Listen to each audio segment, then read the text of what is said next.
सुप्रभात बच्चों। बेटा हमारा आज का विषय है पठित काव्यांश। पठित का अर्थ होता है पढ़ा हुआ, जो आप अपनी पाठ्य पुस्तक में पढ़ते हैं। काव्यांश को हम पद्यांश भी कह सकते हैं। काव्यांश यानी काव्य का हिस्सा और पद्यांश यानी पद्य का हिस्सा। काव्यांश पद्यांश कविता में से लिए जाते हैं। जब बेटा आपको किसी भी कविता का काव्यांश या पद्यांश हल करने के लिए दिया जाता है तो उसमें आपको छोटी छोटी बातों का ध्यान रखना होता है। आज मैं एक ऐसा उदाहरण ले रही हूँ जो कुछ दिन पहले मैंने आपको कविता पढ़ाई भी थी और उसका काव्यांश करने के लिए दिया था, लेकिन बच्चों ने कुछ छोटी छोटी गलतियाँ की थी। उसी को हम ध्यान में रखते हुए आज करेंगे। आपकी कविता है यह सबसे कठिन समय नहीं। इसका पृष्ठ 43 है पुस्तक में, वहीं से काव्यांश पढ़ने जा रही हूँ। अभी भी भीड़ है स्टेशन पर, अभी भी एक रेलगाड़ी जाती है गंतव्य तक, जहाँ कोई कर रहा होगा प्रतीक्षा। अभी भी कहता है कोई किसी को, जल्दी आ जाओ कि अब सूरज डूबने का वक्त हो गया।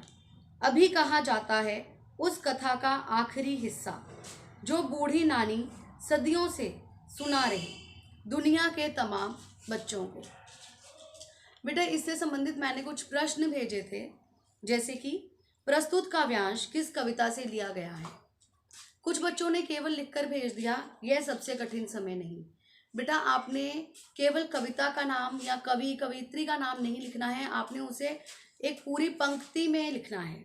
उत्तर पूरा लिखा जाना चाहिए।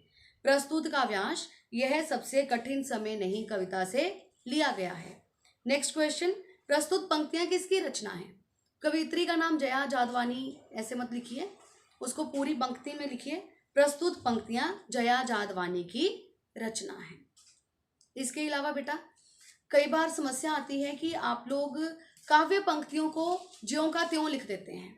कोई प्रश्न पूछा, जैसे कि प्रश्न था कवियत्री के अनुसार रेलगाड़ी कहाँ जाती है। कुछ लोगों ने लिखा गंतव्य तक, एक शब्द में ना लिखें, उसका पूरा उत्तर लिखें। और कुछ लोगों ने लिख दिया अभी भी एक रेलगाड़ी जाती है गंतव्य तक। आप कविता की पंक्तियों को ज्यों का त्यों नहीं लिखेंगे, बल्कि उसको पढ़कर ध्यान से समझकर अपने शब्दों में उसका उत्तर लिखेंगे। उत्तर सटीक होना चाहिए, बिल्कुल ठीक होना चाहिए, लेकिन आप काव्य पंक्तियों को ज्यों का त्यों नहीं लिखेंगे।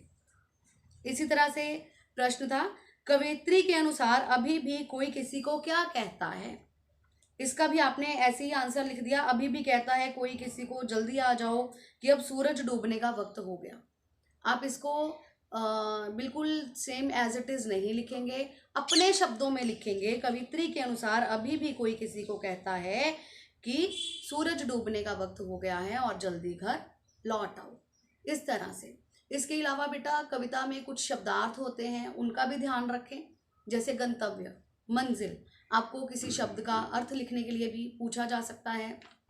एक और बात जो मैं आपसे कहना चाहती हूँ, कई बार आपसे प्रश्न पूछा जाता है कि अलंकार के उदाहरण चुनकर लिखें। जैसे इसी में मैंने आपसे कहा था अनुप्रास अलंकार के उदाहरण चुनकर लिखें। बेटा आपने उदाहरण उतनी ही लिखनी है, पूरी काव्य पंक्ति नहीं लिखनी।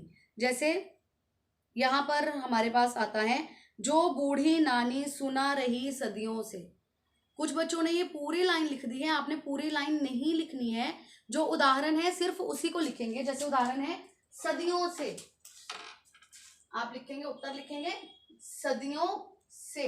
और जब मैंने आपको पहले अलंकार पढ़ाए थे तब भी मैंने ये कहा था कि आप उसके पहले वर्ण को रेखांकित कर दीजिए, उसको अंडरलाइन कर दीजिए, ताकि मुझे समझ में आए कि आपने इसको अनुप्रास की उदाहरण क्यों बताया है।